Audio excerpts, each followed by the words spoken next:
ലോക മലയാളികൾക്ക് ആശ്വാസം പകരുന്നൊരു വാർത്തയാണ് നമുക്ക് 12 മണിയോട് കേൾക്കാൻ കഴിഞ്ഞത്.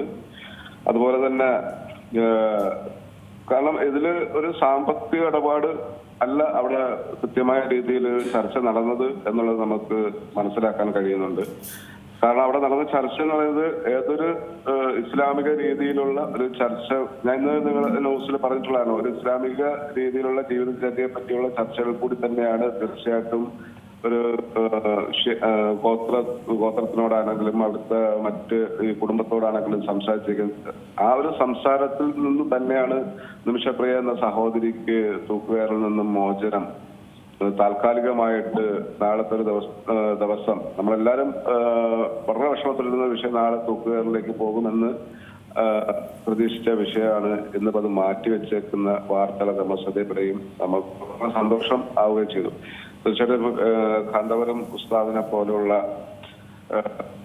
പണ്ഡിതന്മാരുടെ അതുപോലെ തന്നെ ഉസ്താദിന്റെ കാരണം എല്ലാവരും സർക്കാർ പോലും കൈവിട്ടെടുത്ത് കാന്തപുരം ഉസ്താദിന്റെ ആ ഒരു ഇടപെടൽ, സൂഫി വൈദ്യന്റെ ഇടപെടൽ, ഷെയ്ഖ് ഹബീബുമായിട്ടുള്ള ആ ഒരു നല്ലൊരു ബന്ധം ഇന്ന് നിമിഷപ്രിയ എന്ന് പറയുന്ന സഹോദരിക്ക് ഒരു മുതൽക്കൂട്ടായിട്ടാണ് മാറിയത്. അങ്ങനെയാണ് നമുക്ക് കാണാൻ കഴിഞ്ഞത്. ഇതിലിപ്പോൾ ഈ പണം നൽകേണ്ടി വരുന്ന ഒരു സാഹചര്യത്തിലേക്ക് ഇനി കാര്യങ്ങൾ പോകില്ലേ? കാരണം ഇതിപ്പോൾ താൽക്കാലികമായി നീട്ടിവെച്ചു എന്നാണ് പറയുന്നത്. പക്ഷെ അത് അങ്ങനെയല്ലല്ലോ നമുക്ക് ആവശ്യം. നമുക്ക് നിമിഷപ്രിയയെ ജയിൽ മോചിതയായി തിരികെ എത്തിക്കുക എന്നുള്ള ഒരു ലക്ഷ്യത്തിലേക്ക് എത്താൻ ഇനി അത് എത്രത്തോളം വലിയ കടമ്പയാകും? തീർച്ചയായും ഒരു സാമ്പത്തിക ചർച്ച ഇവിടെ എന്തായാലും അവർ നടത്തിയിട്ടില്ല എന്നുള്ളത് നമുക്ക് മനസ്സിലാക്കാൻ കഴിയുന്നുണ്ട്. കാരണം ഒരു സാമ്പത്തിക ചർച്ച ആയിരുന്നു എന്നുണ്ടെങ്കിൽ ഇന്ന് തന്നെ ഒരു എമൗണ്ടോ കാര്യങ്ങളോ പബ്ലിക്കിലേക്ക് വരാൻ ചാൻസ് ഉണ്ടായിരുന്നു.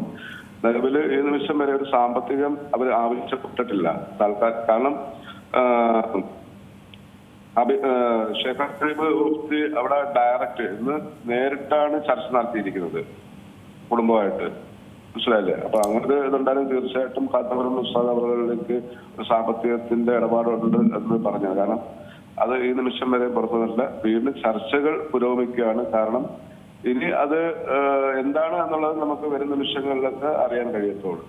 ഏറ്റവും പുതിയ വാർത്തകളും വിശേഷങ്ങളും വിരൽത്തുമ്പിലറിയാൻ സീ മലയാളം ന്യൂസ് എല്ലാ ഡിജിറ്റൽ പ്ലാറ്റ്ഫോമുകളിലും ലഭ്യം.